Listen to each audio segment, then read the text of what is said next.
Welcome, everybody, to another episode of Need Some Introduction. In today's episode, we will be discussing the new Dennis Lehane TV series on Apple TV Plus, a series called Smoke.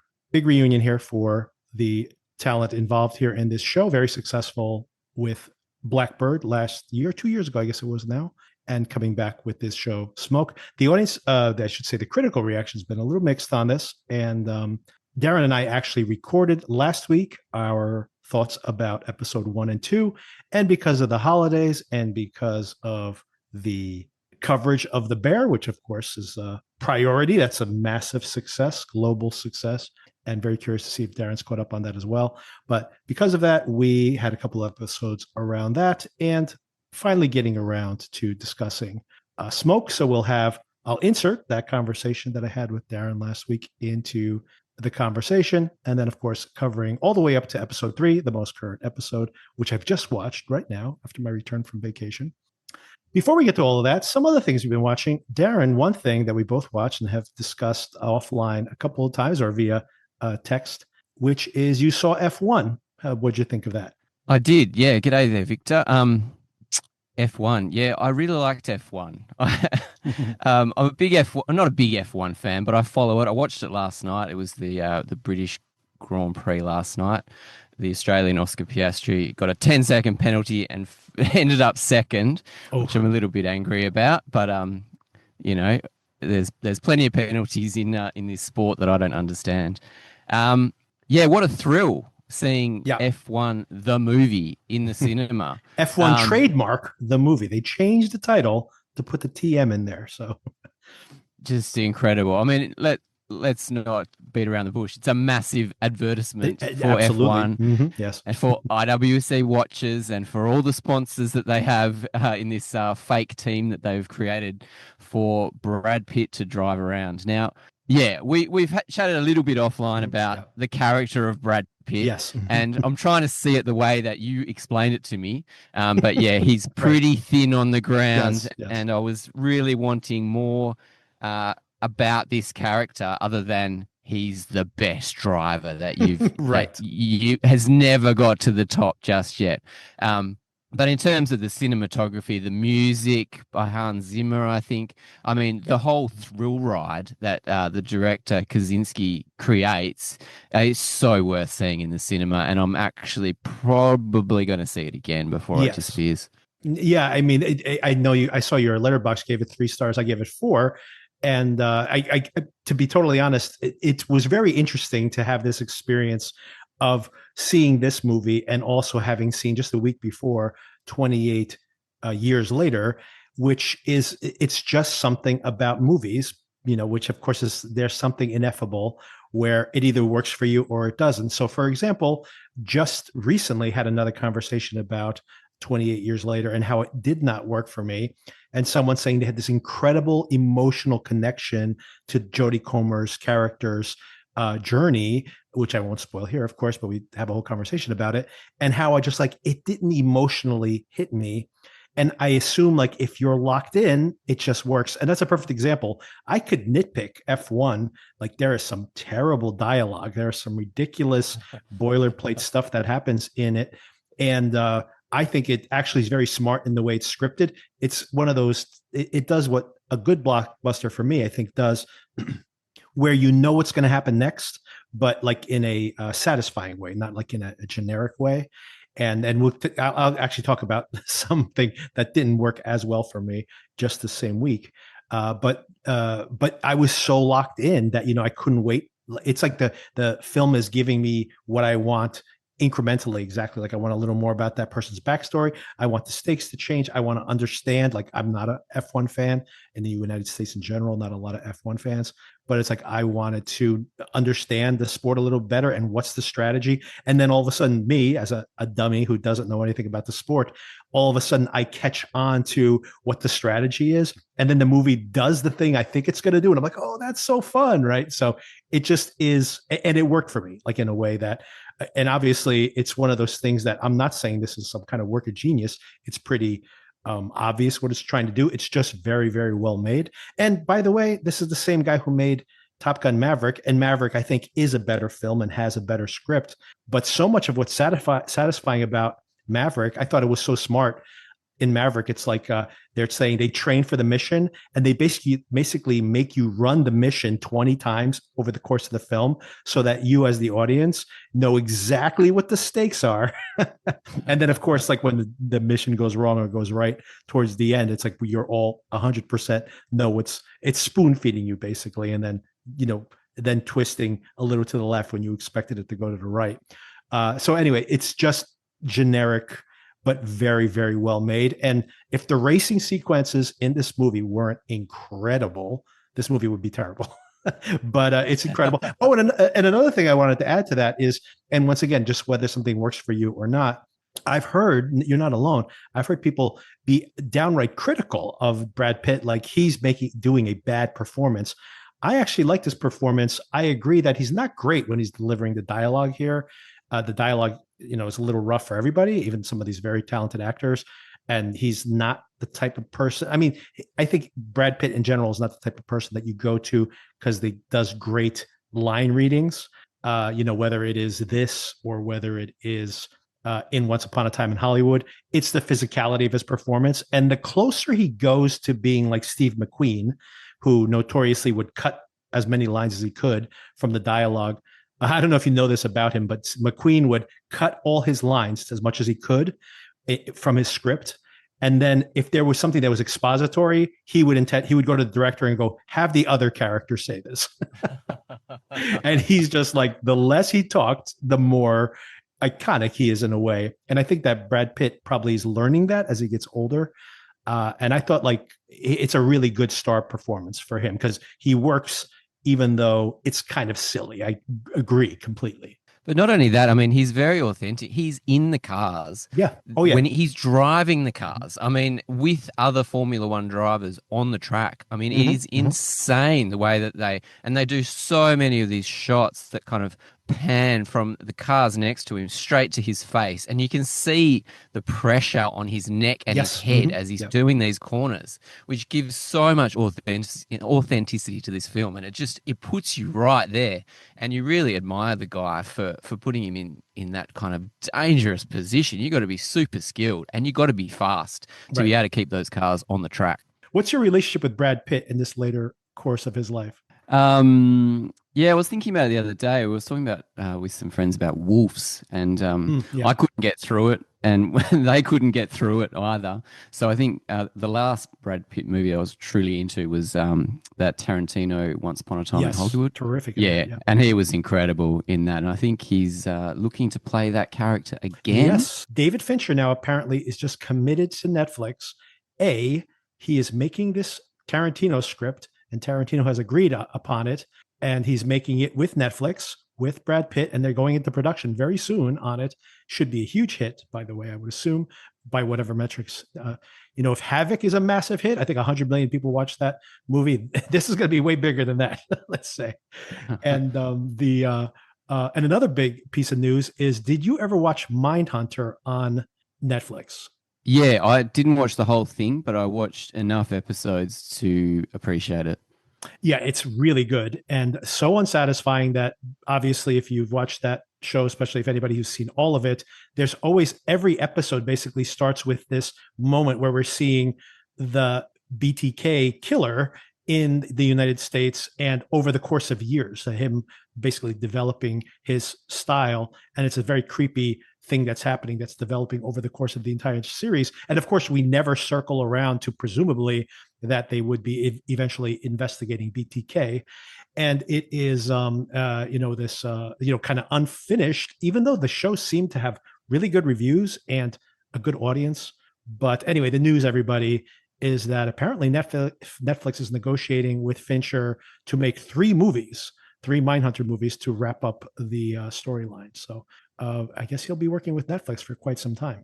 Very cool. That's going to be interesting to see him do a Tarantino script because Tarantino has a lot of comedy involved in his style, whereas Fincher seems to be very cold and calculated. So it'll be interesting to see how he can bring out the comedy, which Brad Pitt's character is very funny. It's so weird that Tarantino is on board with this because he really loves Fincher as a director. However, you make a really valid point that Tarantino is willing to go from, very, very earnest, 1970s style, neo-realistic almost, to something like right out of a Hong Kong comedy or action movie, unlike Fincher, who is very funny. There's a lot of comedy in The Social Network. There's a lot of comedy in The Killer, for example. But like you said, his comedy is cold as ice. Like Gone Girl is very funny, but it is cold. It is not like, I can't imagine a sudden like whip pan where the actor turns to the camera. That is never going to happen in a Fincher movie, but it would easily happen in a Tarantino film. So it's going to be interesting to see these two very different styles come together. Yeah, that's fascinating. And why is Tarantino not interested in making this? Oh, this is a whole big digression. Tarantino is committed to not making more than 10 movies. So he was going to make a movie called The Critic. It was about Pauline Kael, supposedly fictionalized version of Pauline Kael, who he really admired. And then inside of that movie, she is reviewing this Brad Pitt film. And then as he was writing that script, he ended up getting more interested in the Brad Pitt character's film, the one that is basically a spinoff of Once Upon a Time in Hollywood, or supposedly this, like, let's say that there is an actual stuntman who has this reputation who actually made a movie at some point, and then she's reviewing it, and then there was a whole sections of the movie are included. So he wrote the entire movie, and he got really more interested in that. And then literally just as they were about to start making the movie, he was like, no, this is not what I want to be my final movie. So he threw out The Critic, and he threw out this other script as well. Neither one of these projects he wanted to make his final project. So now he's working on something completely different, apparently. But I guess the script made the rounds, and Fincher was like, I'd like to make that. And Tarantino, who's a Fincher fan, was like, great, let's do it. And I'm sure a lot of Netflix money came pouring into Tarantino's pocket as well. It's like $20 million or something for this script, just for the script, like $20 million. So it's, I'm sure he will go buy another. He owns 2 Hollywood theaters that he's refurbished to their original glory. And he has movie marathons there, and he owns 2 of them now. He bought one, now another, and he rehabs them. And then he basically has, he attends these screenings. And it's basically like what he used to do when he was just some film nerd who was broke, but now he does this in opulence. And they're very popular. They're very well attended. He watches everything's original 35 millimeter prints. And, I guess he'll go buy another movie theater now. He's got more than enough money to do it. That's so cool. Wow.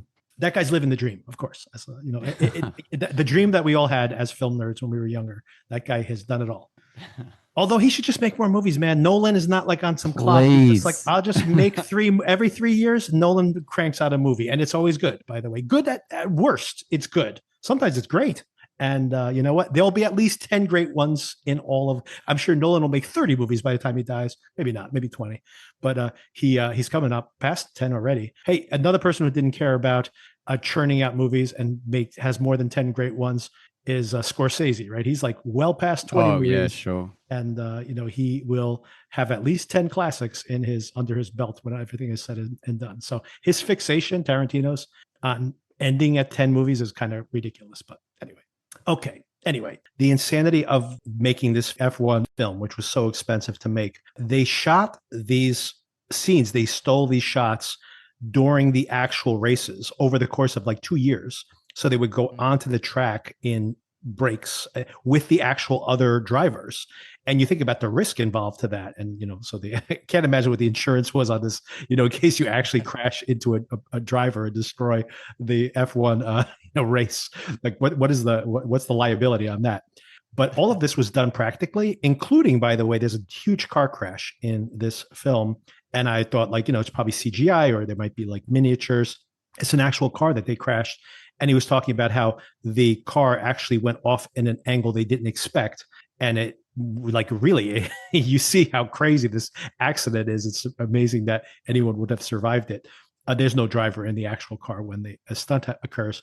But the but it was like much more catastrophic than they expected the accident to be. But they actually wrecked the car to do that stunt, and it's just like it's insane. The complexity of this shoot in general, and you feel it. You feel it when you're watching it. I mean, I have to say that it's as simple as this. Every time someone was driving, I was grabbing onto my armrest. Like I had to pry my fingers off the armrest. And I saw this in IMAX, by the way. And that's the last thing I want to mention. I saw this in IMAX. We don't have an actual IMAX screen near us. We have LIMAX. We have a digital IMAX screen, like it's the size of an IMAX screen, but it's digitally projected. It's not film. And whenever I see something like I saw Oppenheimer on this screen, etc. But this is not shot in IMAX. It's shot with digital cameras, 6K cameras that are small enough to fit inside the cars. So, I mean, shot digitally and then projected digitally, this was like incredible. Like detail on the screen is insane, like how beautifully crisp everything was. And of course, everything in the movie looks great. The people look great. The cars look great. The clothes looks great. The jewelry looks great. Everything's just, it's like you said, it's like a promotion for this kind of conspicuous consumption. Oh, it totally is. I was thrilled seeing the actual drivers in the film as well. I mean, Brad Pitt's standing up there for the national anthem for one of the races, and it just pans and across. They're all around, and you right? see Verstappen, you see Hamilton, and I was like, they're the superheroes. That's cool. That's really cool to see them buy into this film. I mean, and you've got Ferrari and Mercedes bought into this film. They're embedded in it. So yeah, I mean, once you've got those two, you can do anything. And it's funny too, because I was so certain, given the box office for this was supposed to open around 30 or 35 here in the United States, even bigger overseas, obviously. But by the end of the weekend, they're like, oh, it's going to make 50 over the weekend. And by the end of that weekend, it had cracked. It was just shy of 60. So it was way bigger than they expected. And I'm like, oh, the word of mouth on this in the US is going to be so off the charts that it's going to, leg out. But maybe because Jurassic, this new Jurassic World movie totally overperformed over the weekend. It did well, but not like stupendous, here in the United States. But I just looked right now. I just read an article about the box office overseas, and this thing is having incredible legs overseas, where of course F1 is way more popular. This thing's going to be a huge hit overseas, and I still think it'll leg out here in the US. I think it just kind of got dampened this week with the distraction of that Jurassic World movie opening, which I wanted to talk about also. I don't know if you saw the Jurassic World film by chance. Did you? I have not seen it. No, I couldn't get anyone to want to come with me. To go. Apparently, I was surprised. I saw it with my daughter because we were off this week, and it was a very hot day, and we're like, well, let's go see something. And she didn't want to see one of the kids' films, so I'm like, do you want to see Jurassic World? She's watched the Jurassic World Chaos or Jurassic Park Chaos. And I said, do you think it's going to be scary for you? And she says, dinosaurs aren't real. I'm like, good point. Okay, let's go see it. And they put a lot of kids in peril, by the way, in this film. But the reason I mentioned earlier that, there are things that work for you that could be a little generic. This is so generic. It is somebody mapping on the beats from the first Jurassic Park film onto this. The scale is much bigger than that first Jurassic Park film, but it's literally beat for beat, the mapping onto that earlier script. So what you're going to get. You almost can predict the type of sequences you're going to have, but it's mostly real effective, and the special effects for the most part are really good. So if you are a fan of this genre and of this franchise, and apparently based on box office, this is still very popular. It made well over $300 million over the weekend, which is crazy. I can't believe this franchise just will not go away. You probably don't need anything beyond the first film, but they keep making $1 billion each. So I guess they're going to keep getting more of them. But it was, for what it is, it's not bad. The first, for me, there's a boat attack earlier on, maybe the first really big action sequence that goes on for a long time. It's almost half an hour between two different locations. And it is fantastic, and it looks fantastic. By the end of it, I was a little tired of it. I'm like, okay, more dinosaurs. Okay, I got it. And there's, of course, like these new, hybrid dinosaurs. And there's a really weird, like Frankenstein monster version of a dinosaur that pops up at the end. So it's, there is, that's all, whatever. It's fine. But yeah, that first attack, I think, is one of the best they've ever had in the show, in the film. And Gareth Edwards. Look, I do want to see it. it's just every week there's a new thing coming out. I think Superman's next week. I think Mhm. Fantastic Four's in a couple of weeks. The Like, week after that, it's you crazy. really have to Yeah. get yourself organized to see these things. And that's a good segue, by the way, because we'll be talking about smoke. I'm not sure from a week to week basis how dense these episodes will be, but that gives us room to talk about other things we're watching, which, of course, are things that are premiering at home, like Sinners just premiered on Max. I do want to rewatch that because I didn't love it as much as everybody else did. And I almost want to experience it again to see if my expectations set lower, I might appreciate it more. So there's a lot that's premiering. Of course, it's summer, so there are things to watch at home. And of course, yeah, Superman this weekend, which is had huge pre-sales. It looks like it's going to be a huge success, at least on opening weekend. Very curious to see if James Gunn can pull it off. And then yeah, then we have the Fantastic Four, and then there's movies that I'm very much looking forward to that aren't necessarily blockbusters. Like Weapons is coming out, like Eddington is coming out. So there are some weirder Yep. ones that are getting big summer releases, the type of movies that probably shouldn't get big summer releases. Sometimes those expectations are bad for those type of films. But I mean, there's a lot of stuff that I'm really curious to see between now and the end of August. And of course, in the middle of August, we have Alien Earth coming, which I can't wait for. So I'm very curious for that as well. Oh, it's all happening. That's cool. Oh, and one last thing to announce before we get into smoke is that Sona and I will be discussing another franchise extension that I'm probably not going to love that much, but we'll see. It could be entertaining in some ways. And I'm pretty sure you're going to watch this too, the new Dexter Resurrection, right? Oh, maybe. I'll watch the first one and see what happens. Yes. Yeah. I think everybody's going to do that at least, right? I don't know if I did not finish the original Sin series, but apparently I watched a couple. Yeah. It was so funny. I Yes. was really entertained by it, but I Yeah. didn't feel the need to go further. Once you see everybody as their younger version, I was like, that's great, hilarious, takes me back. And yeah. It's what's so crazy about it is having a prequel season. I guess it kind of makes sense. Just like nostalgia play there. It fills in the calendar, waiting for the reboot to come along. But it did well enough where they're talk about beating a dead horse. They're making a sequel to that show. And I'm like, do we need another season of young Dexter? Like, what is going on? Like, we know what happens to him when he's older. Like, how interesting can these prequel seasons be? I mean, I don't know, but I am curious to see him in New York City with this in the sequel. So we'll see how that goes. That's interesting because it's such a Miami-based show. So Yeah. to see him in a different city, that could completely change it. For a brand new audience or the exact same audience that watched it's the same audience. Others. Just a slightly. I mean, it's that audience keeps growing for the original season, so I'm sure the series, I should say.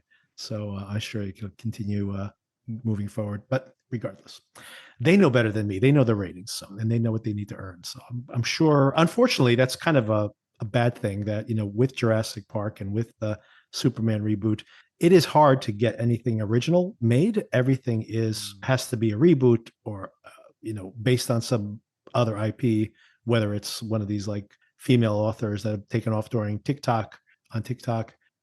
Everything has to be based on something else basically, and it's very hard to get anything original out the door. And when it comes out, even when they get good reviews, it oftentimes does not succeed. So unfortunately, we're going to see a lot more Jurassic Park films, a lot more. In a way, F1, even though it's based on this known commodity, is kind of an original. So I heard they're already talking about a sequel. I don't know whether they're just wishing it, but they want Tom Cruise and Brad Pitt to go head to head in the sequel to F1. Yeah, Brad Pitt and Tom Cruise originally were supposed to be in Ford versus Ferrari, and they read for it, but then Cruise dropped out because he wanted to do more driving. He didn't realize it would be that movie's not really about driving. There's relatively few driving scenes in it. But yeah, this would be all driving, and he's got a relationship with this director. He supposedly is trying to make a Top Gun sequel with this director. So yeah, I mean, and Apple, this film cost almost $300 million. The other one might cost even more than that. It's very hard to make any kind of profits when you spend that kind of money on a movie. But Apple's like a $4 trillion company. They don't even care if they make money on these movies. They're more interested in selling hardware. So if they can sell more, have a headset experience for the next movie, have a 3D experience for it, only available on their Apple headsets, I mean, there's a lot of synergy there. Oh, I mean, wow. there's Apple devices all over this movie, by the way. It's like another Apple commercial, right? So Jeez, yeah, back up the truck. exactly. Maybe you know what they need to start an Apple F1 team with an Apple car that wins everything, and then that Oh, would there really you be go. that would be some synergy Yeah. for them, right? And they have infinitely large pockets, so they could become experts in no time at all. All right, that's a big digression, but I think it's worth having that conversation. All right, so I'm going to drop the conversation in here that Darren and I had last week, covering episodes 1 and 2 of Smoke. So, Darren, the intention here, hopefully, is to knock out this series in the next month and a half or so. And the series, of course, is, speaking of Apple TV, we are talking about Smoke with Smoke. Taron Egerton. This is a show created by Dennis Lehane. Speaking of all the people we just talked about here, there's a lot of commonality here. Dennis Lehane, I should say, very famous writer, has been around for decades, written dozens of books, just some of them, the ones that have been adapted into movies, of course, Mystic River, Gone Baby Gone, Right. Shutter Island, and he wrote. I've read Shutter Island. Yep. Yes, that's where I heard his name from. I feel like when his name was so big on the credits for this Smoke show, I was like, I should know this guy. And why is this guy such a big deal? Only thing that came to mind. And he really is a big deal. Not only, like I said, a best-selling author for many years, just the books I just mentioned, Mystic River and Gone Baby Gone, obviously very successful Oscar-nominated movies, and Shutter Island, a huge hit movie adaptation as well. And all those books, very successful. But then he really started transitioning into doing a lot of TV work. He was one of the staff writers on The Wire for years. Ah, okay. Yeah, there's a bit of that kind of, I don't know. There's a bit of Wire in this new Smoke show. Maybe just a little bit. Smoke show. They're trying to go a little bit gritty, a little bit. Yeah. No, it's interesting. No, I'm interested to see what you think about this show. Yes, I have many things to say. Not all positive, but so yeah, he started to transition more and more into TV. One of the consulting producers working with Scorsese again on Boardwalk Empire for, I think, the entire first season of that show. And then he was one of the showrunners, or not, at least one of the main writers for the Stephen King adaptations, Mr. Mercedes, and then The Outsider. Well, Mr. Mercedes not on HBO, but of course, The Outsider was a very prestigious HBO production, and eventually made it all the way to becoming an actual showrunner here for the second time. But the first thing he produced for Apple TV just 2 years ago, Taron Egerton in the miniseries Blackbird, based on another true crime adaptation. And have you ever seen Blackbird by chance? No, I haven't seen that one.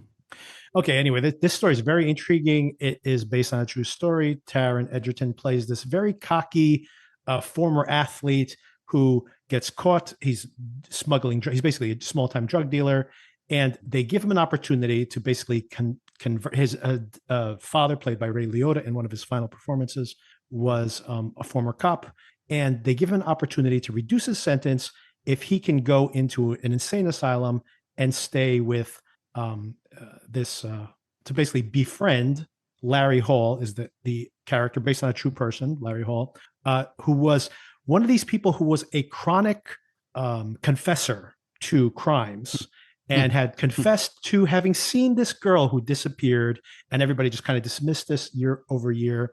But eventually they start getting convinced there's an actual serial killer killing these girls, and perhaps it's him. So he befriends him in prison and is trying to get a confession with him. And then there's this difficulty he feels in, does he believe what this guy is telling him? And also the idea that, like, how close is he getting, because he's a real womanizer. And then he starts thinking, here's this guy who's like really awkward, that never felt attractive to women. And then he kind of has the Taron Egerton character is this kind of Lothario who's always betting women all the time. And he's seeing this kind of toxic other side of the coin between the two of them. So it's very intriguing, very psychological. It was a huge hit for Apple TV, won multiple Emmy Awards. As a matter of fact, Paul Walter Hauser won Best Supporting Actor for playing the supposed killer. This show doesn't totally work for me, but at its best, when things are really ambiguous, the show, I think, fails for me at the end, only in trying to say, and this is the truth, when the show itself is about like how slippery the truth might actually be. And when the show is like that, it is excellent. So Apple was very excited about getting into bed again with Lehane, who is doing another true crime adaptation. This is based on a podcast called Firefly, but this seems to be heavily fictionalized, to say the least, from my experience of these first two episodes. And I have not looked ahead. I know critics have seen the whole show. The reaction is relatively mixed. Even now, even 2 episodes in, I am pretty mixed on what we're seeing here. But what I would say, the first section of episode 1, when he's inside the house that's on fire, this nightmare that he constantly has, is truly extraordinary. What'd you think? The way they shoot the fires in this show, it's quite amazing. It's almost a religious experience when they're watching fires, they're watching the flame. It's beautiful and deadly at the same time. And it's certainly, I'm not a fan of fire. I think it's one of the worst ways I could think about dying. It's certainly frightening in this show. Yeah, I thought this was some of the best filmed fire sequences I've ever seen. And just like being in the case with him, inside his mask, I should say, basically trying to escape from this burning house. And everywhere he turns, there's fire. It's falling around him. And I think that it's so important that they nailed this, because so much of the show is going to be about the allure, right? This, like you said, this religious fear and adulation at the power of this primal element. And he even says this in this very clunky narration that this not very good author is attempting, that the character himself, the only element that people are still afraid of is fire, and understandably so. So yeah, like before we get into any spoilers and break down the episodes, what was your general opinion of that opening sequence? But anything else generally you took away from this? Yeah, I struggled through the pilot, I got to say. It's hard to go into it without getting any spoilers, but there's 2 firebugs that they're chasing. And so I'm into the story. I'm into both stories, to be honest. And I did like the story of the fry cook who is fascinated by these flames. And one of the shots that stand, there's amazing style in this show, by the way. There's a lot of reflections. There's a lot of things through a laptop. There's when this guy lights a fire and he stands outside and the flame or the sparks are coming down on him. I mean, it is incredible. It looks so good. And I'm really trying to get into this guy's headspace. But of course, there's 2 firebugs, and then it's a bit of a reveal of where this other firebug is, which I thought was very much more interesting. The second episode I thought was much more interesting, and there's a lot of comedy in this show, which I didn't get in the first episode. But Taron Egerton, he's a really interesting actor. He's got this face from like a throat. He kind of looks like a James Dean kind of guy. Great hair, this great face, but he's just a little bit crazy in all his roles that I see. He's just, and I think it's a really funny thing. I remember him from that Elton John biopic, which I thought he was fantastic. And that's a great film for a biopic. And I'm into him in this show because of this comedy element that he brings, and the way that he can switch from. I think it's funny that you brought up his narration, because I think it's deliberately bad, because he's this writer that he's got a dream of being a writer, but he's just not that good yet. That's, and apart from that, Jurnee Smollett is incredible in this show, and I want to see more of her as well. The 2 criticisms I've seen of the show that I think is are some are on the mark, some are not, but maybe all of it is on the mark, to be honest. So one side of it is this idea that, well, this guy's such a bad writer, as if like this is the author of the show doing this bad writing. It's like, no, he's not a good writer. his this book got rejected in the first episode. Like, it's not a good book. But that might be tough for audiences to watch that and not get the joke of it. And then the other thing is that Jurnee Smollett seems to be really on the ball and then kind of not on the ball in other instances. So that is, another critique. But I do agree that I think that she is like very feral, and she's really trying to prove something. And given the situation, she is kind of disgraced because she had an affair with her superior officer, played by Rafe Spall, in this film, or in this series, I should say. So everybody has their own kind of psychological trauma here, and that's what she's trying to overcome, is this relationship that's kind of haunting her, and how it's impacting her career, and trying to prove herself in a boys' club, of course, and as a minority woman, no less. So all of that is even worse. But then, of course, we see, I do find it very intriguing that Taron Egerton, or however you pronounce his name, honestly don't know, but that he has his own issues, in the fact that he maybe feels like he should have aspired to more in his career. He obviously wants to be a writer. He has these illusions of grandeur, but I think it's very telling when he's analyzing why arsonists are arsonists. I think it's very interesting that he's talking about, well, these are usually men, and they usually feel like they don't have control in their lives. So they use arson as a way to A, have some power, but B, also to look at other people and say, see, you don't have control either.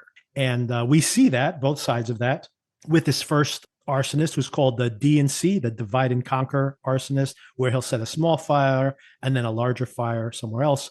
And then basically, because the fire department is spread out so thin, the fires grow out of control. And then, of course, we have this other arsonist, one that we're pretty clear we know who this one is, which is this character, Freddie Fasano, played by, I'm not going to get this name right.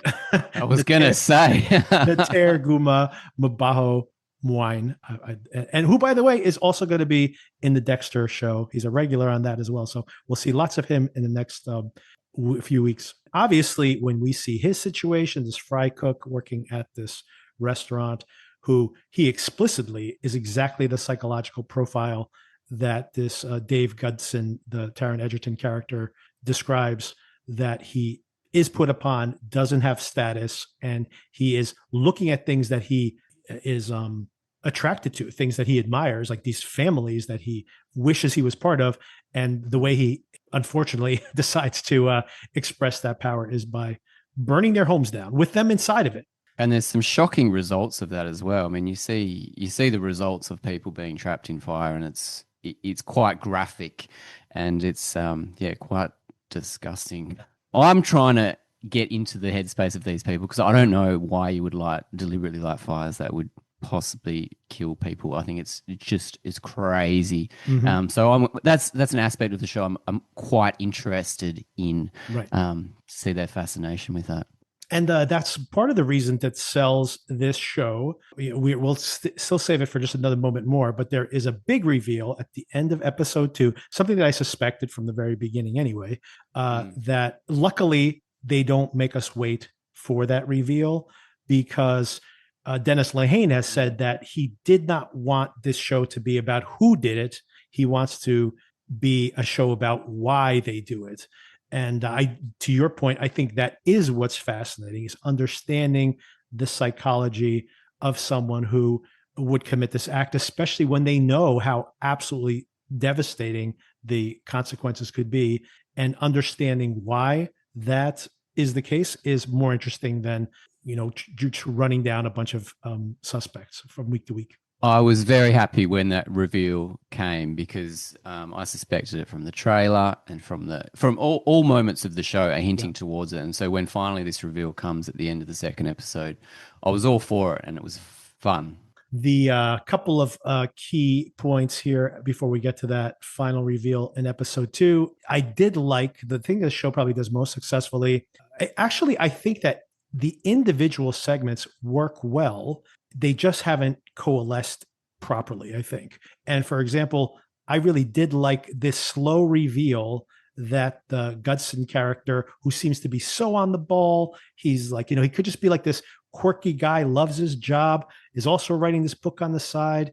He's got this interesting relationship with his boss, played by Greg Kinnear, who's always great to see as well. You really know this is a type of character you've seen in TV shows and even in life. This is a very realistic person.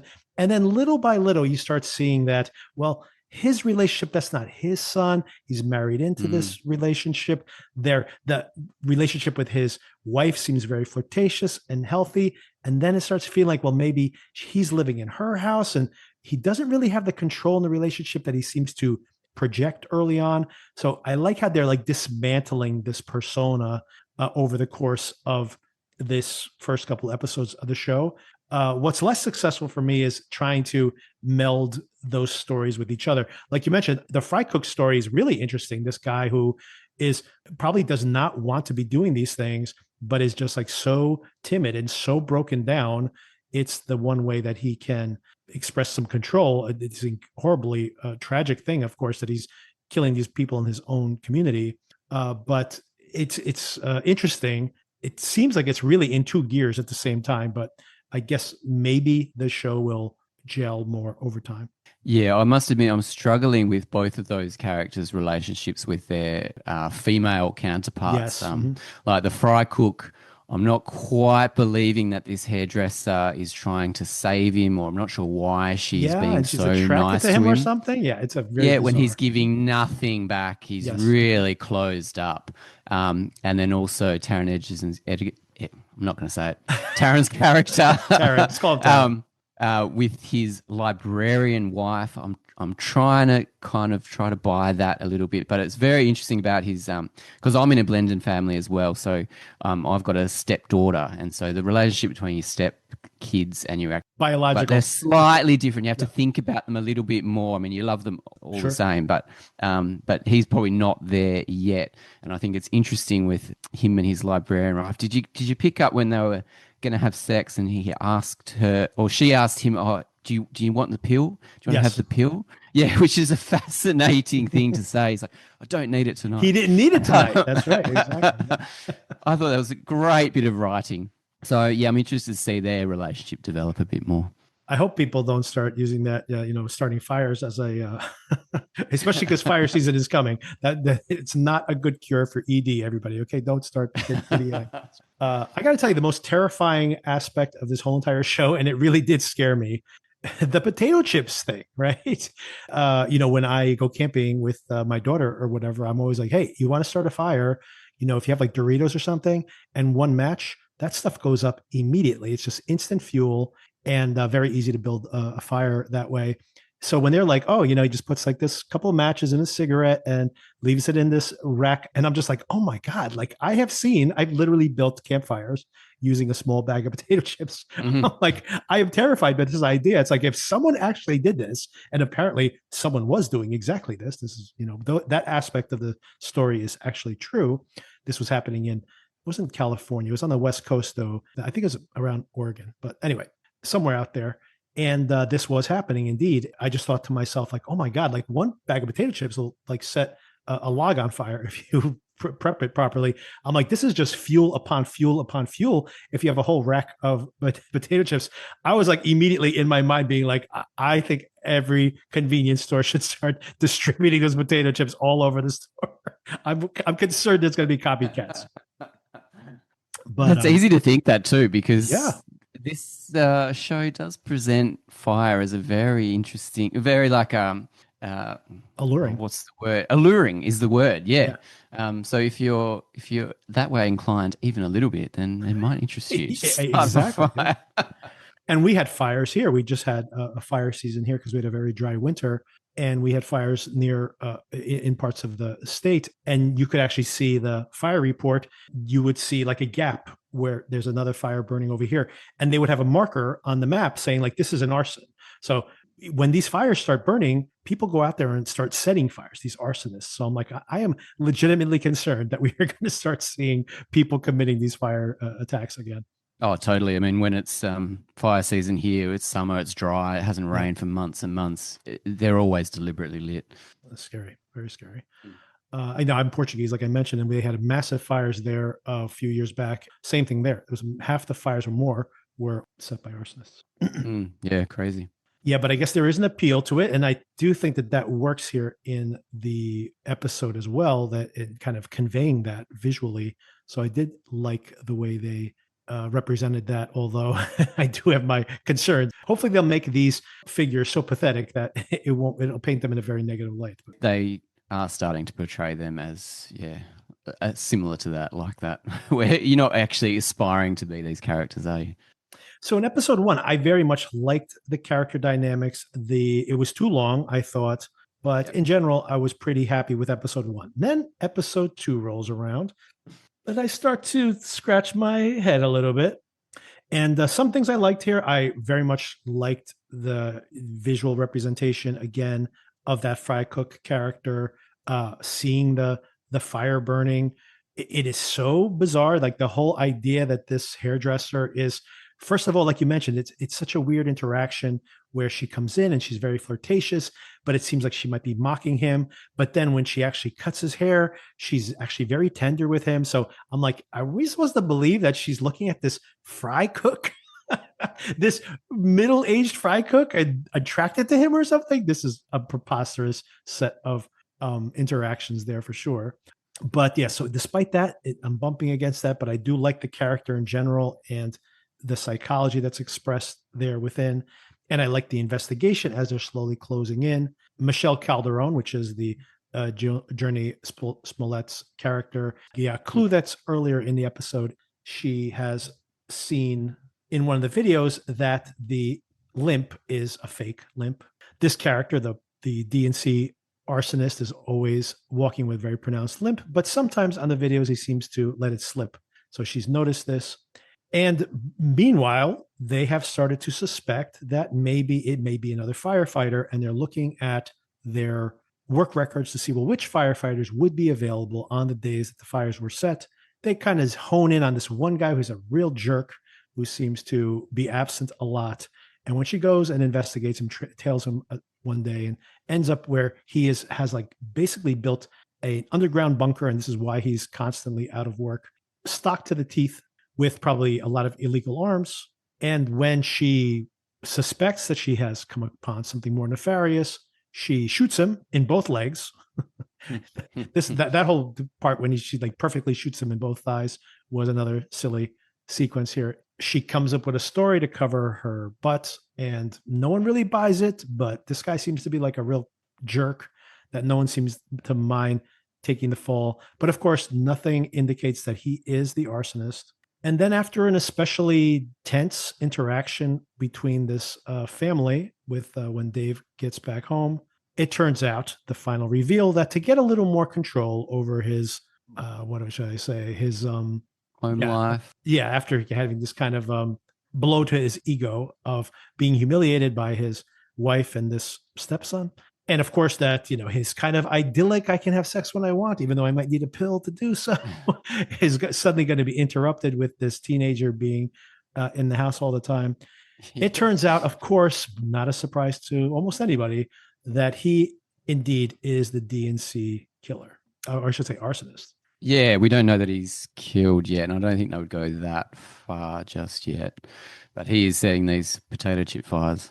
Well, in the first episode of the podcast, which I have listened to, the reason that this investigation escalates, it may not have happened yet, although I do think they mentioned that somebody's died, but maybe it's the fire set by the other arsonist. The reason that this escalates is because there is a death at a convenience store. Someone gets trapped inside. We see a woman almost die here when she's trapped, the skin peeling off of her body from the heat, but she does not die. But apparently there will be deaths. If not already, then there will be deaths in the future. And of course, that's going to bring even additional heat, no pun intended. Well, talking about heat, let's talk about Jurnee Smollett, because she is shot so sexy yes. in this show all the time. She's just smoldering. She's always got tank tops on, her hair's all out. I bought her in the action sequence. I quite liked that. Yep. And she also uses like the sex dungeon leathers to tourniquet the guy's legs. I mean, she's a breakout star of the show, and I'm not sure if she's she's clearly supposed to be that sexy, because it's the camera fetishizes her almost, and I'm all for it. I think she's great. I thought it was a bit cheesy when she was interviewing the fire guys early. I kind of didn't buy that. I thought it was very stereotypical how, Yeah. her inexperience gets showed up there. She doesn't know what an But engineer is. The engineer drives the truck. correct. Yep. Well, I didn't know what an engineer is either. So yeah. Okay. But she should have. I mean, she should have done a little bit. Should have done her research. And I do think it's a little bit naive that she doesn't suspect her partner in any way, even though he's been super shifty, from the start. Well, it seems like she does suspect him by the end, because after this kind of blows over and she talks to the Greg Kinnear character about like, oh, well, you got away with it this time, but this is not your firebug. And she says, do you have any other suspects? And she goes, well, one. And that's when we cut to Egerton walking out of the house, the convenience store, just as it catches fire. So I do think, and once again, like you mentioned, if anyone's seen the trailer for this show, it's pretty clear that they are pitching this as a cat and mouse between her and him. Okay. Yeah, that feels like the way that it could go. Okay. That makes sense. I think that's going to be at least part of the show. But I think, and I have heard, by the way, this show has multiple twists. I think there are more twists to come, which make this show very much not like the true crime that it's based on. A couple of things I wanted to mention is that you mentioned to me that you couldn't remember where you had seen her, that you liked her in something and you couldn't remember what it was. And you just saw The Order recently, and she was in The Order. So that is one of the places you might have seen her. Yes, I like that movie. Yeah, that was cool. Same. So that and also, I have seen her in. I watched the first episode of Lovecraft Country, and she was in that as well. Yeah. Yes. Yeah, I've seen that entire series. I thought this is a total digression, but I thought the pilot episode of Lovecraft Country is so good, and then that show in general is really rough. But there are 3 or 4 episodes that are absolutely jaw-droppingly incredible. And then there are terrible episodes in there too. So it's a really mixed bag on that show. But yeah, she's very good in that as well. Everybody's pretty good in that. So given this reveal here at the end, how enthusiastic are you for seeing how things progress here? Well, yeah, unlike you, I quite like the second episode. I'm trying to buy into the comedy of it because that's more entertaining to me than the real drama, which seems a little bit cheesy. I hope shooting him in both thighs was a little. That's where I was kind of. But I have a theory. I have a theory on that as well. By the way, I always have a theory on everything. I have a theory on that. But go ahead. What was Greg Kinnear's theory? Was you were aiming for a dick, but you missed. You twice. missed on both sides. Exactly. That's not my theory, but I hope they're not going to do a bit of a love thing because they're very different characters and there's no sexual tension between them at all. None at all. Exactly. I agree. Yeah, which is good, which is fresh. It's good to see. Because he does flirt with her though. There's that flirtation. I have that scene where he's talking about how they light a fire. There's a couple of times once they're at the computer and he is doing a little flirtation there, which again seems to be like this is the role he's playing. This is what's most interesting to me about this is again Edgerton playing this character because he's playing somebody who's pretending to be somebody else. And he's doing it very well, I think. And I think some people won't like the performance because of that, but I'm like, no, I think it's intentional. He is trying to present that guy like that, like he knows everything. He's like everybody. He's a friendly guy. Everybody loves him. But then we find out, he doesn't really hang out after hours. He doesn't really hang out with the other guys. So it's all a presentation he's doing, especially for her, because she's an outsider. So he can invent this version of himself. And that's probably what he's doing through writing this book as well. So all of that, I think, is the most interesting part of the show for me. And maybe as part of that, there's that moment where she's at the computer and he's like a little close to her and she doesn't back away. Like she's kind of used to this, I'm sure, in working this job. But the other time that they're a little flirtatious is when he's like has the cigarettes and the matches and he's showing her how it works. It's almost like they're about to share a cigarette with each other at that moment. So he's definitely getting off on showing her how he does what he does right in that specific moment. Yeah, and I think that his true face came out in the argument with his Yes, absolutely. with his adopted stepson. And he was being so cool. I was like, I can't be that cool with my kids, you know. Oh yeah, that doesn't faze me. That doesn't faze me. It's like my anger would come out straight away because that's me. It's like, no, let's stop this right here. When he's trying to be cool, he's trying to be the cool stepdad. Yep. And then his anger explodes, and it's very ugly to see. And the most telling part of that as well, I think, is that when the son shows up, even before the argument escalates, the wife is very on edge. So she knows that this is going to get ugly. So that's very telling, because if he just got mad because it's like, hold on a second, you're disrespecting me in my house, then that wouldn't have the same power as her walking on eggshells at that moment, being like this, he's going to blow up again. Because then you know that this is his regular pattern, right? Yeah, that's it. That's right. Yeah, good pickup. So I thought that was well done as well. And that's when you really start seeing the mask slip for sure.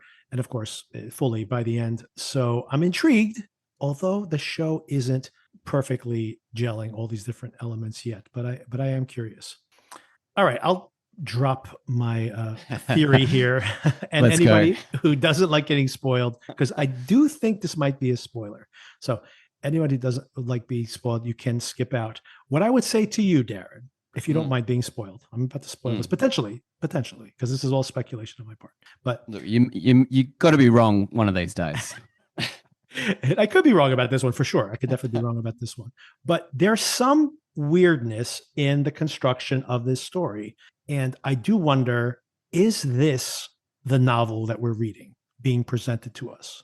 So will there be a reveal where this is a construct, and then either we're going to see the real story outside of this structure, or the other possibility is that some of what we've seen is real, but like all of a sudden when she's breaking into underground bunkers and shooting guys in the thighs, maybe that's from the book. So are we slipping from reality into a segment of the book back and forth? Or is this all a construct that we're in right now?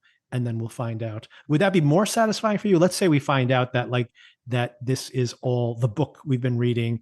And for example, someone's saying like, it's very suspicious that all these details from real crimes were in your book, which I'm bringing in the real world case into this, by the way, which is what actually ended up happening.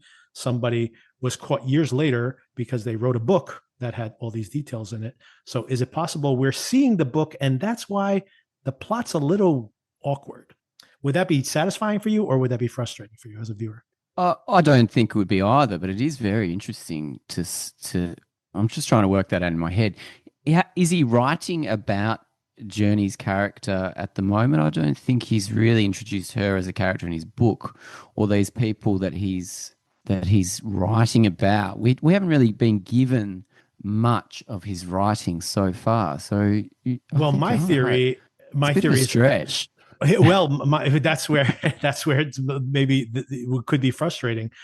My theory is that maybe everything we've seen is the book. So what's real then? That's where it could be frustrating, because imagine that ends up being the reveal. And the reason I mentioned that is exactly the way you talked about, like the way that we are interacting with the Calderon character, right? And how she's a little bit sexualized, a little bit, kind of an idealized version of this tough girl investigator. And so is he, like, we haven't met the real characters yet in this particular version that I'm pitching here. And you seem very skeptical of it at this point. But imagine that we have not yet met the real people. We are actually inside the book that he has written. Well, that's going to make the next episode very interesting to watch, to try to think of it from that perspective. That reminds me of Shutter Island, not to give away the twist of Shutter Island, but that seemed to be, that was a bit of a construct as well for a lot of the film. I think I picked the twist quite early on. But I could see that movie being very disappointing to people who were going with it, in the same way that if your theory is true, this could upset a lot of people. This is the same person who wrote Shutter Island, just to be clear. That's right. So, and Shutter Island, actually, I hadn't even made that connection until you said it right now, but I think that is a good example. And, once again, maybe strengthens the argument that we are seeing that, since he might be borrowing one of his own devices. but that's a perfect example of that, right? Where we don't meet the real character. We meet the version of the character that he has written for himself throughout Shutter Island, and we don't meet the real character until later on. In this particular case, it wouldn't be that he's living in a delusion. It's that we're reading his book, and then maybe we see the actual person eventually later on. So anyway, that is, and because if that's not the case, some of these scenes are very badly written. and in my theory, and my theory of it is that, of course, they're badly written. They're written by a bad writer. But someone's got to pick up the book eventually Yes. if we're actually seeing it. Yeah, someone's got to get on his side and publish this thing.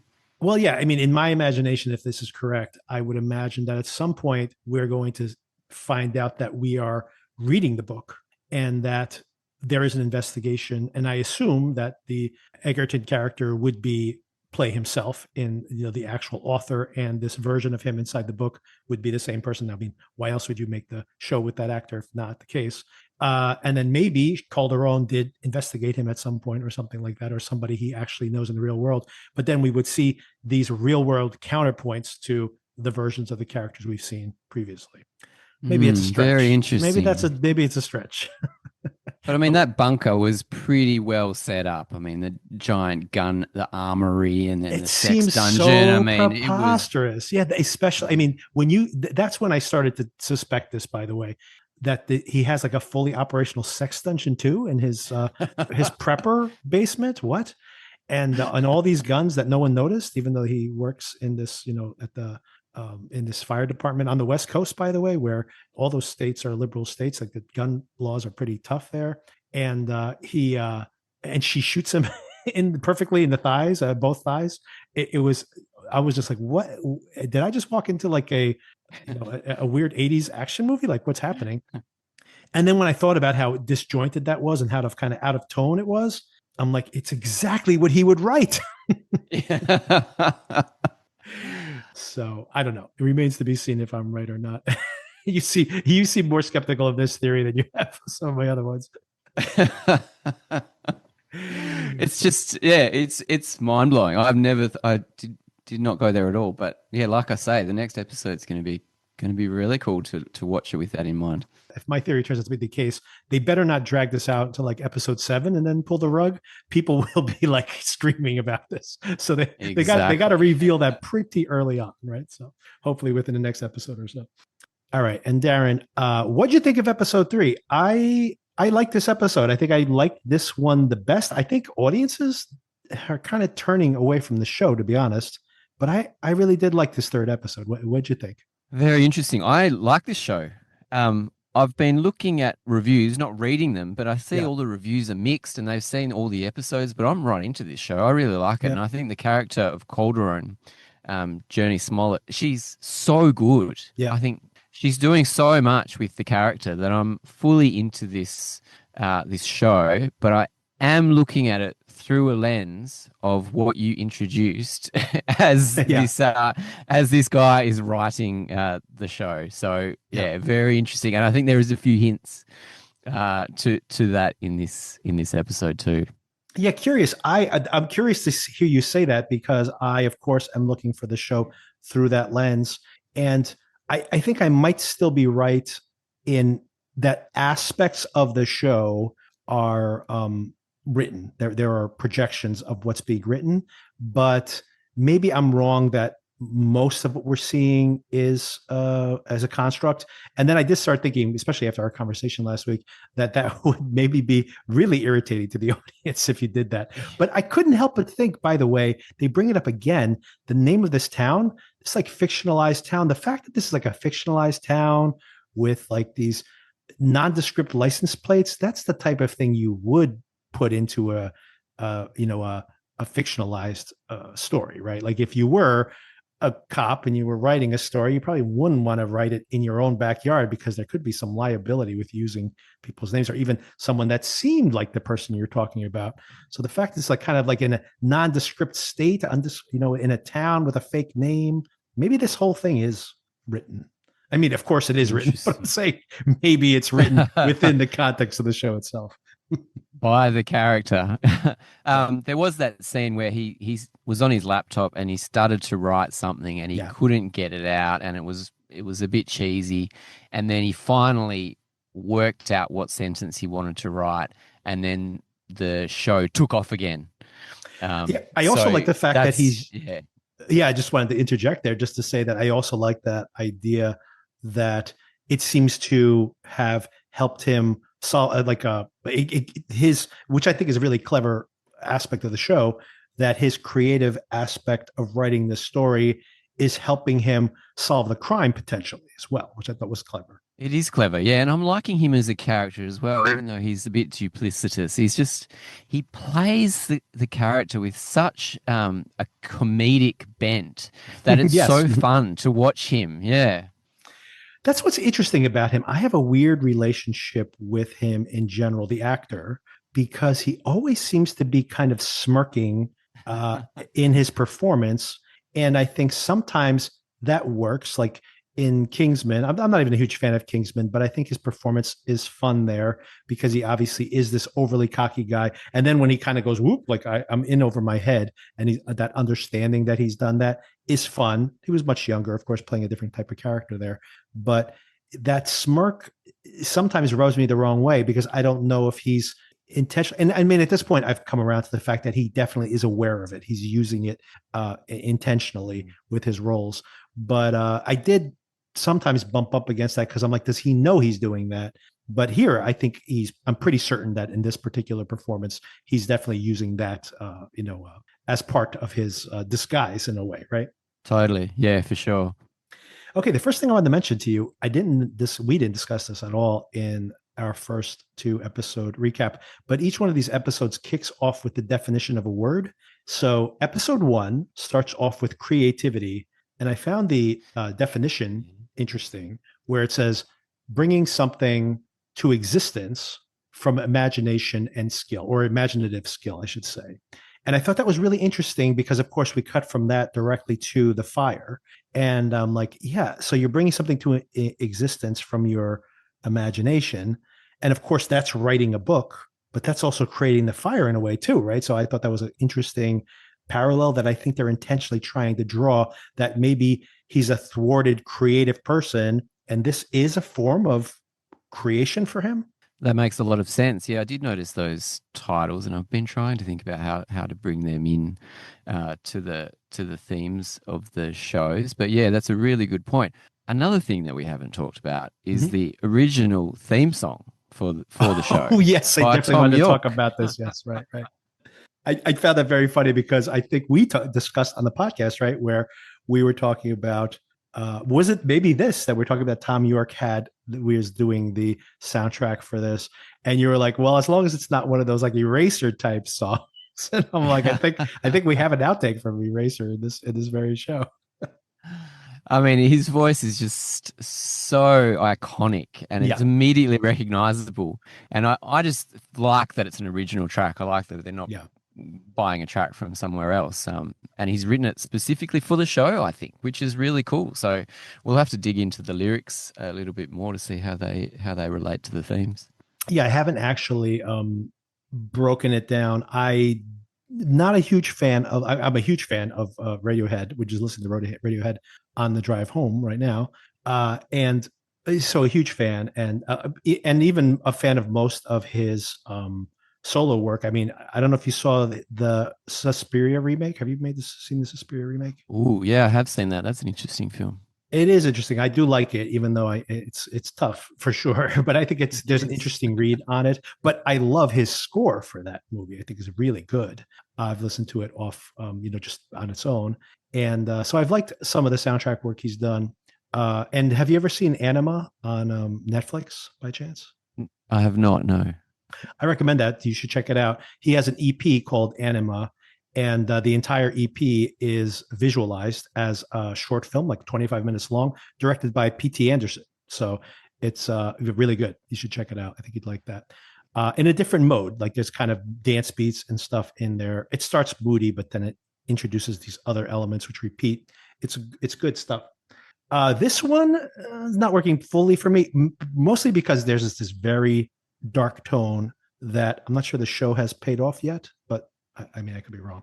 Maybe I need to dig into the song a little bit more. Yeah, we're still early in the series, so a lot hasn't paid off Sure, yet. for sure. Hmm. But yeah, I'm liking it. I'm liking it. I'm even liking the silly, um, the other Pyro who's going for his job interview, and Yeah, he's same. completely ridiculous in his job Right. interview, and he has Yeah. that weird expression where his mouth is like half hung open. I mean, it looks like no one's home, and he's trying to audition for this job. I thought that was so funny. I'm not sure if it's supposed to be.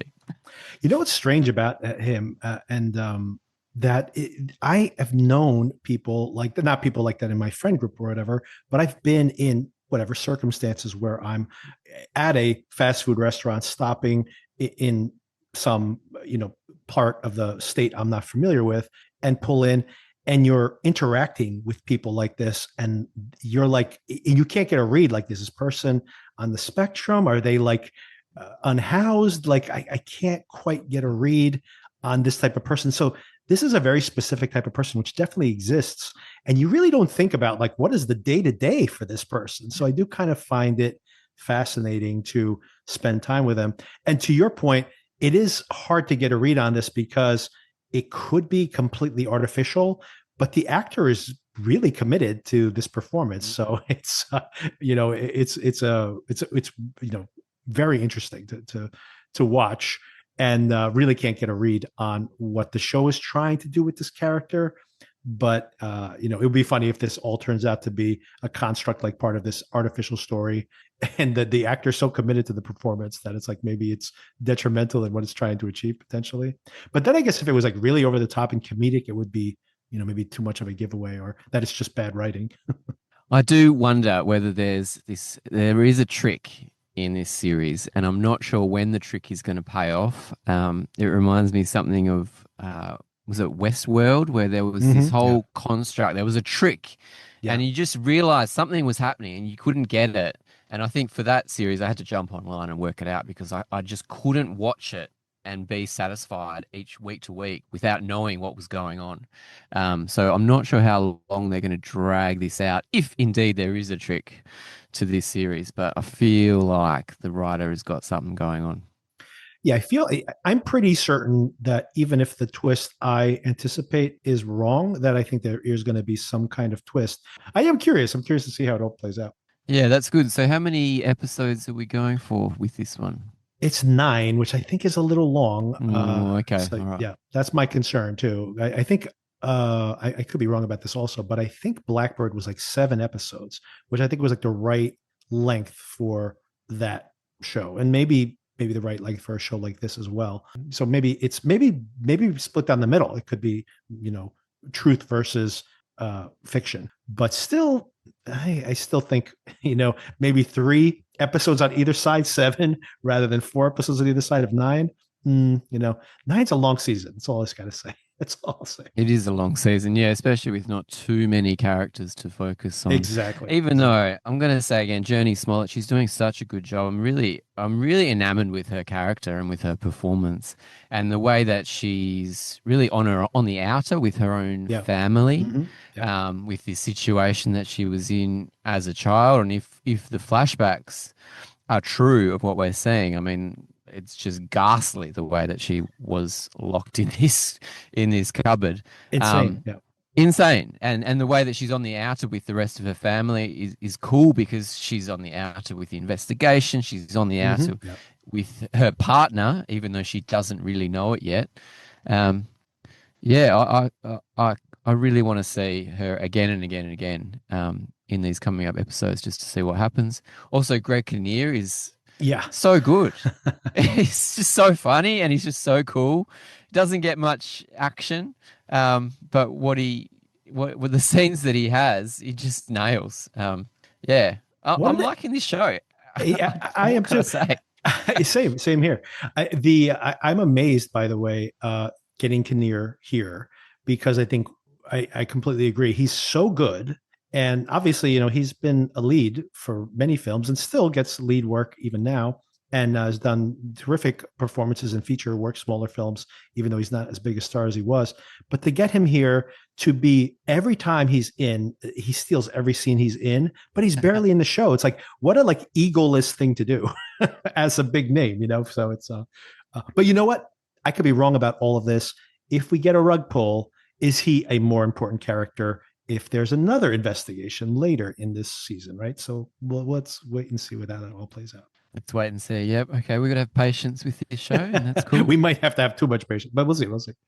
I want to get into Calderon's backstory, which is very important in this particular episode of the show.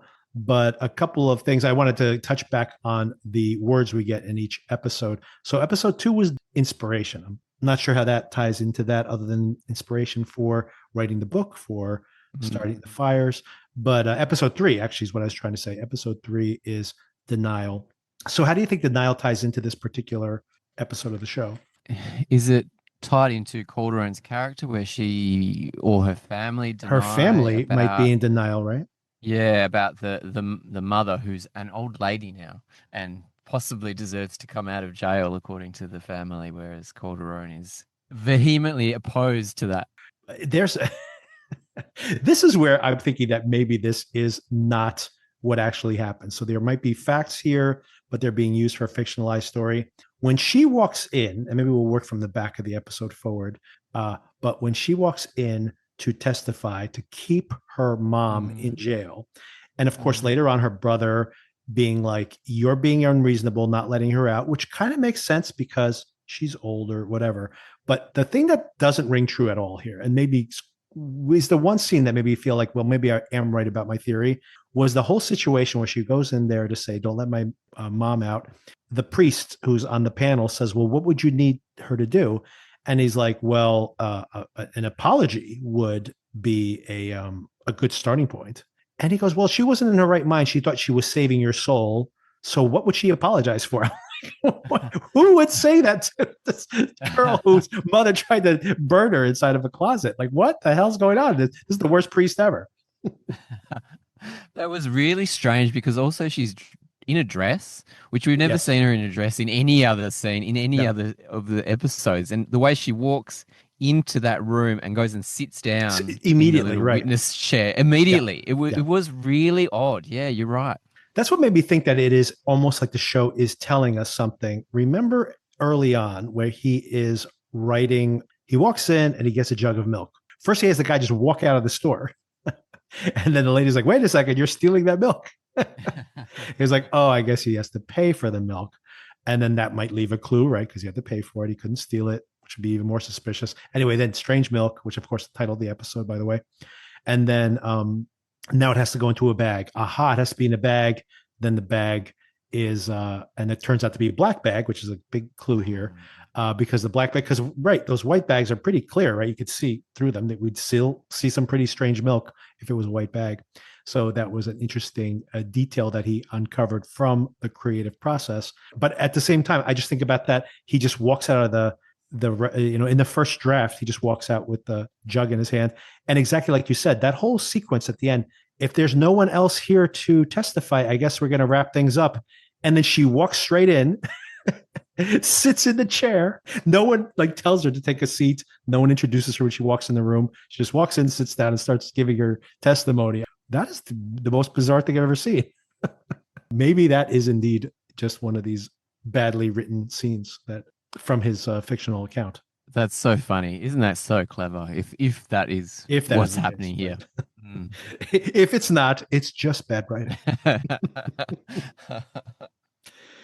Dennis Lehane, by the way, in an interview I heard him give this week, said that he had a lot of fun. The most fun he had with this season of show was writing someone write badly, which I think is a lot of fun. I always think that's very entertaining to watch when somebody, not necessarily writing, but I guess it's a similar thrill. I love when you see somebody act badly, but they act badly in a believable way. And I'm like, you have to be a good actor to act badly. in a believable way. Because, if you're a good actor, obviously you're giving a good performance. If you're a bad actor, then you're just bad. But to be like someone who is, selling the fact that this person's not good at acting, because they have to be natural when they are, just doing the performance, and then bad when they are doing the bad acting, which I find that a lot of fun, that layer of that unreality. But maybe we're seeing the same thing here with the writing. That is so fun. That reminds me of that film, The Room, or the Seth Rogen, the remake, Franco, the fictionalization. Yeah. when they did have to act right really badly, and it was just so funny.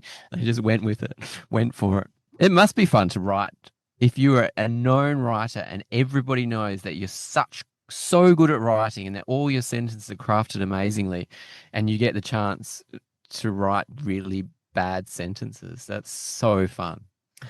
All right, something that might be a construct or might be legitimately happening in the show that I have a big question mark for. She is pretty clever. We already saw that she, Calderon, assumes that he's the last suspect she has. In and of itself, this could be a fun cat and mouse between the two of them, because she needs to investigate him without playing her hand too severely, but he kind of already knows that she's investigating him. So that is fun that we're already at that point in episode 3. So I am curious to see how that plays out. Plus, of course, he is actually doing a legitimate investigation of the milk jug arson. So can these two things coexist, and can she use his investigation without playing her hand too heavily? And, if she's going around him, when will he find out? All of this stuff is a lot of fun. My question is, she's basically profiling the same way these other people they investigated when they were not on duty and a fire occurred. So now she's doing it for him. Where are these fires that occurred? Not the ones that happened in the convenience stores, but the other ones, the distractions, the D&C, right? Divide and conquer, not the distraction fires, which were in the convenience stores, the other bigger fires out in the wild. So now she's trying to find those. She's driving around. She's looking for one of these devices that will match the ones from the convenience store. And everyone's like, what are you talking about? A cigarette butt in the middle of the woods? Yeah, I found a cigarette butt. What are you talking about? So none of this makes any sense. So she starts predicting that the most convenient way to do this would be at stop signs and at red lights, because of course you naturally are stopping. So she stops and throws a coin out the window and happens to find one of these devices. That is quite a lucky circumstance. It stretched it for me a bit as well, I must say. But she found it. That could be part of the written story, though. So, right? She found it, and it could be part of the written story, and they refused to test it. There's no reason to test it. Right? Come on, of course there's reason, right? Yeah, I mean, it's definitely a reason to test it, even if they're like, well, there's never any leftover remainder device in the other occurrences. But if we're predicting that this device will occur and we can get a match to it, this is a big clue, right? So, I mean, it doesn't seem reasonable that they would not want to pursue this.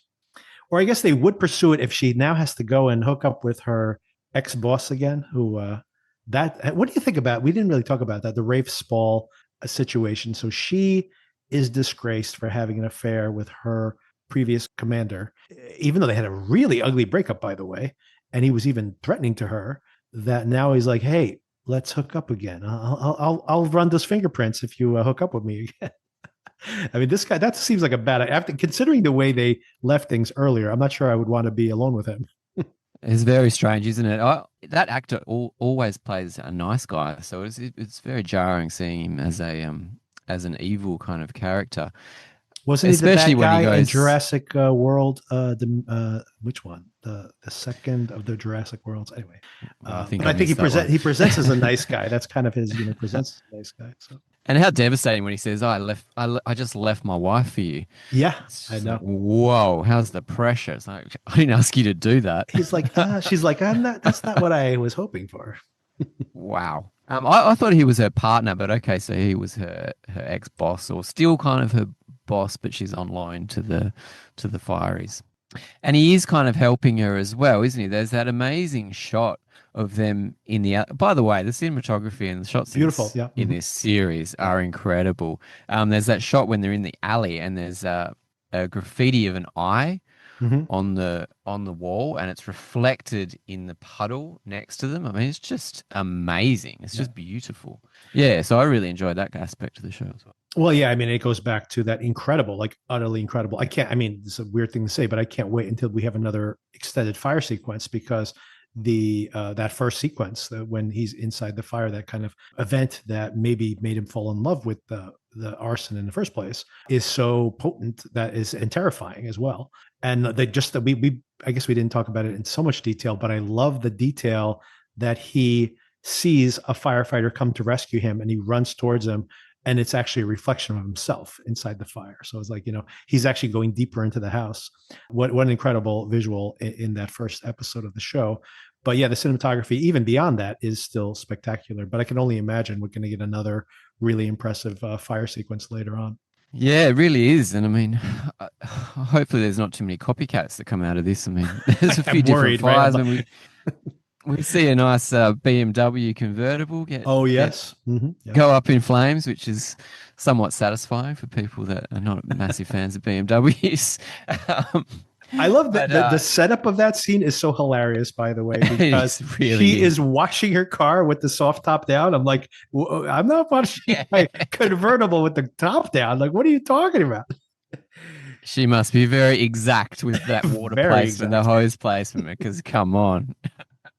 Yeah, it's crazy. And then, of course, opens herself up to getting car bombed as well. Yeah, that's pretty funny. That whole situation is pretty ridiculous where that car, she's like, that's that she's been trying, she just had saved up enough money. That also seems like a weird detail to throw in there.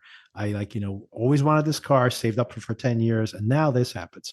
Seems like very written as well. So we'll see if that is, I'm very curious if this turns out to be a construct, if we have to actually go back and parse out, if that'll be part of our expectation that we'll parse those things out, or whether the show will very cleanly tell us which one of these things actually happened and didn't.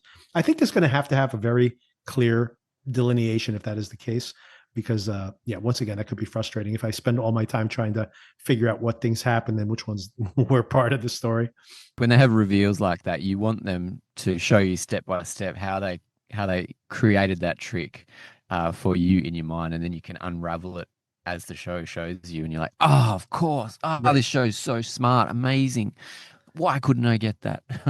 Yeah, I think the show, I mean, if the show indeed turns out to be that way, I predict there will be a sequence where someone's doing the actual investigation, and they will literally say, like, they will play the scene as written in the book, which we've seen, and be like, that's not how it happened, was it? And then we'll see the real version of it. And it'll be that blunt, because I think if they just kind of say, hey, half of this was real, half of it was not real, figure it out, audience, I think people are going to be like very upset about that's a lot of work to put the audience through. It really is, especially this isn't the Prestige, especially like if you dragged out the Prestige for like for 9 hours. Like that would be a lot to keep straight in your head the whole entire time. And to be honest, if you hadn't have brought up this theory of yours last week, I probably wouldn't be looking at the show through that lens anyway. My question to you, because I was thinking about cutting that out. All of this might be cut out. So my question to you is, in what you say right now, we'll decide. No pressure. But does it make watching the show more fun to try to layer that on it, or less fun? Because if it's less fun, I do think it's more fun because it gives you another way to think of the show. Yeah. And I think there's something to it as well. And I don't think it's spoiling anything. Yeah. To watch it through that different perspective. And so, yeah, this last episode, I quite enjoyed seeing that scene when he was writing, couldn't get it, finally got it, and the show took off again. I think there's something there. I think you got something, Victor. I think you're absolutely right that it feels like when the show kind of kicks in and keeps flowing from when he figures that out, and it is the way the show begins, that it's almost as if we're like watching one of those Stephen King adaptations where, he's writing what we're watching on the screen, and then he gets stuck, and he's like, okay, now I got it. And then we continue the story, right? Like explicitly telling us we're seeing something that's being written on the screen. And I agree. Like, even if I'm wrong about the theory, I like having that because, it's it adds, like you said, it adds a game to, I mean, honestly, it's like what people do anyway. Like people speculated on Lost, for example, and then half those theories were wrong, but people enjoyed trying to make the theories work until they didn't, right? So, but I'll keep it in there. Given what you said, I'll keep it in there. Hopefully, most people will enjoy that as well. Good. And if you don't, let us know. I mean, a couple of things we maybe want to touch on here before we wrap up. One is, of course, speaking of the familial parallels we see here, the son, this adopted son, and his relationship, of course, has a bad relationship with our protagonist, or one of them.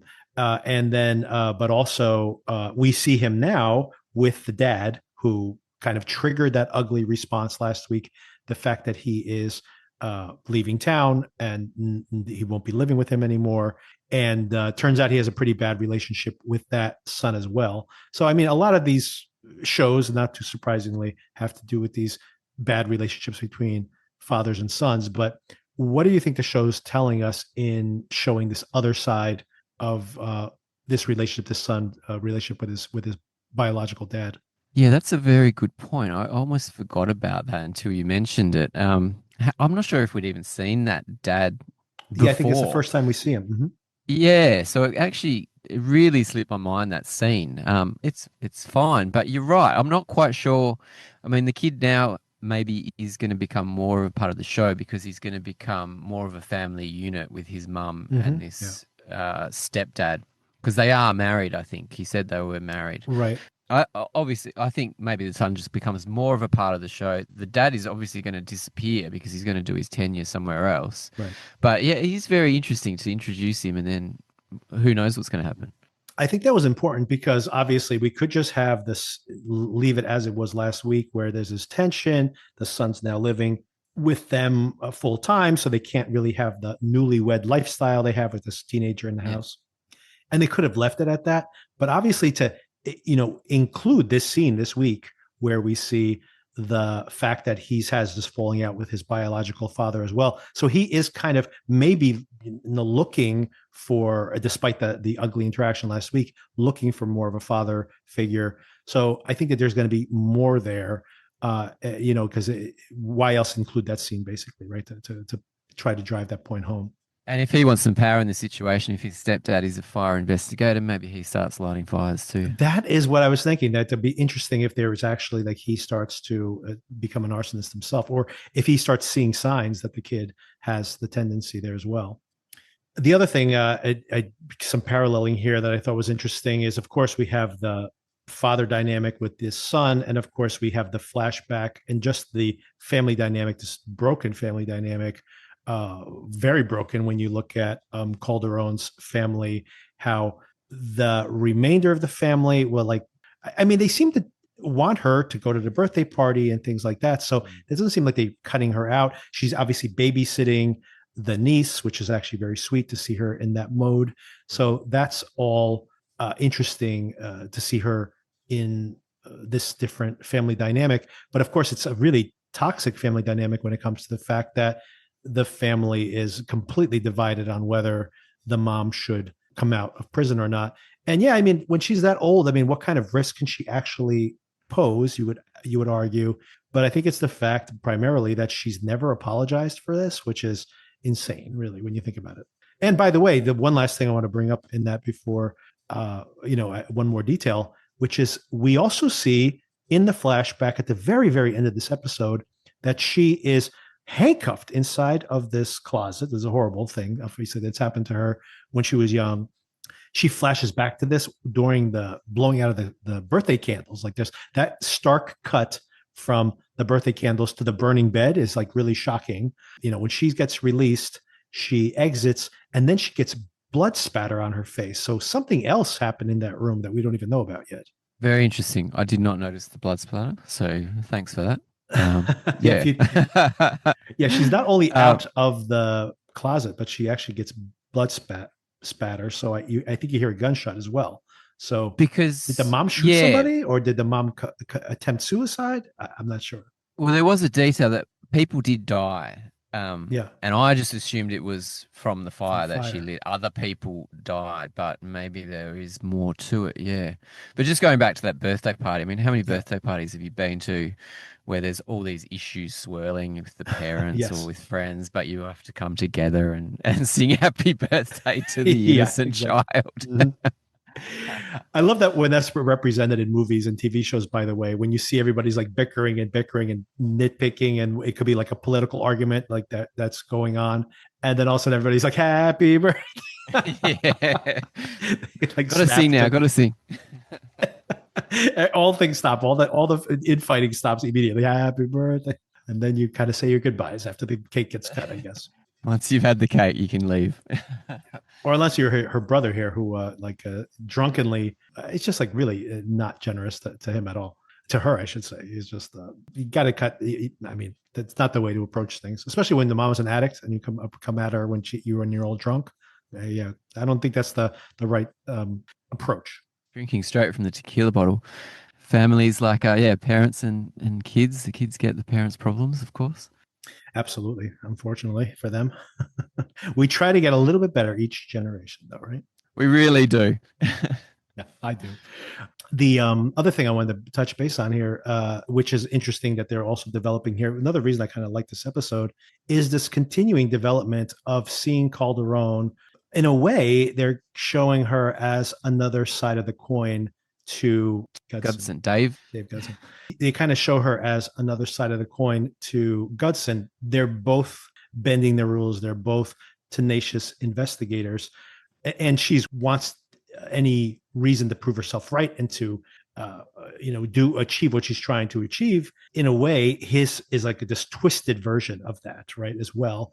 I mean, when you're setting the fires, obviously you have crossed the line.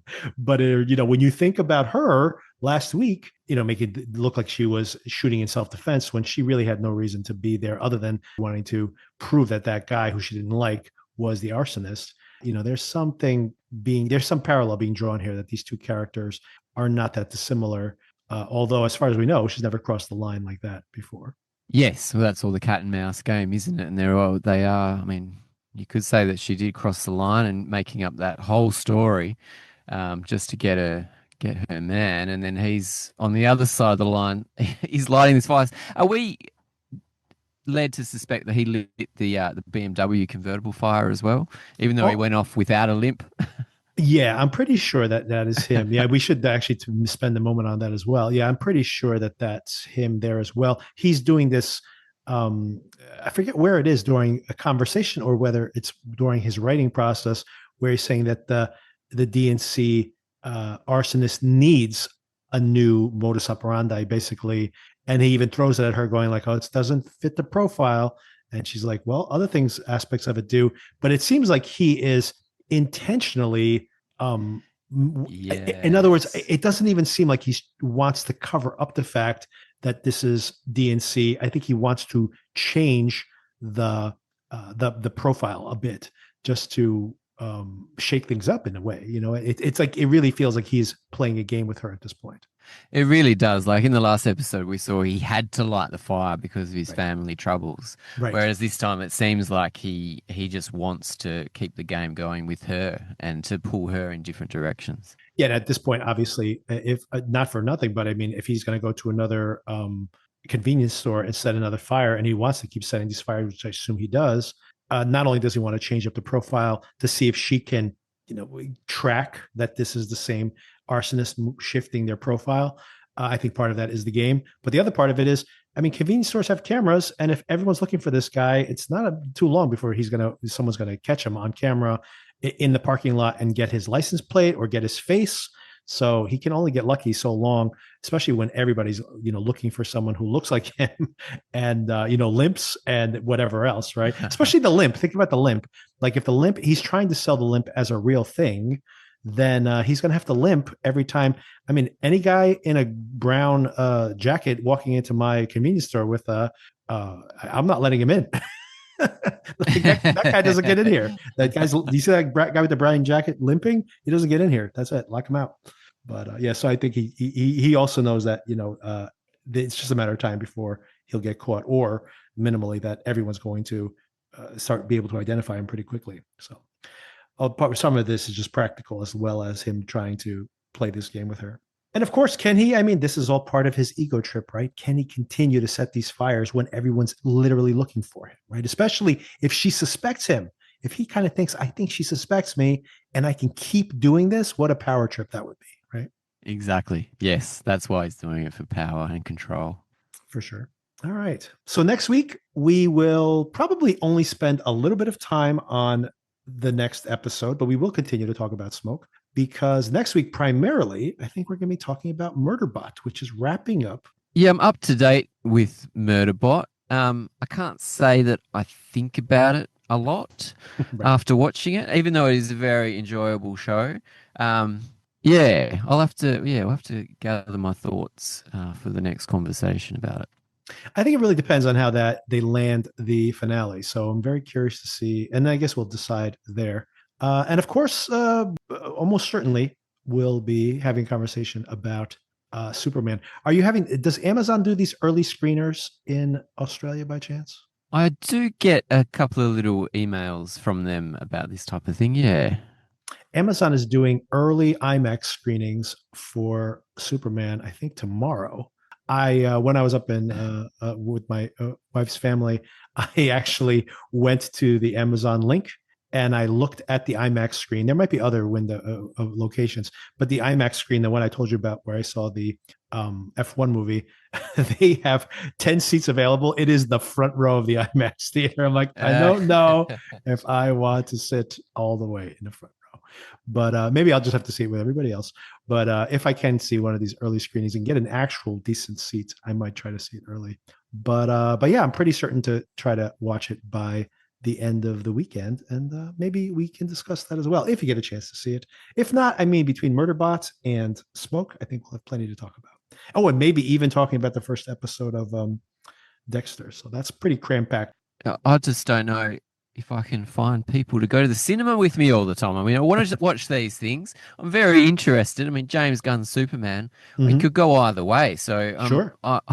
Yeah. So I'm very interested in seeing what he does with it. But geez, DC have had a tough run Real rough. over the last 10 or so years, especially with the Superman character. So it'd want to be very different to what's come before, and also be, I don't want it just to be super cartoony as well, like some of those James Gunn films have been. You know, you want it to be pretty hard hitting, because it's the original superhero. So yeah, I'm keen. I just got to encourage someone to come with me. Otherwise, I'll just go by myself. I go solo. I got to tell you. I mean, I gave up on that so long ago. I would always be like, "Oh, I didn't get the chance to see that. Didn't get a chance to see that." Even when I was doing the podcast, because I was like waiting for someone, and I'm like, "They're not coming." I'm gonna watch them. I get to see, like, sometimes I get early previews, but sometimes I'll just go like on a Thursday preview. They always preview the night before. Sometimes 2 days earlier they do these late night previews. I buy a ticket and I'm on my way. Not waiting for nobody. So yeah, that way I always get to see them. Good. All right, have a good day. I'll talk to you soon. Thanks, Victor. Cheers.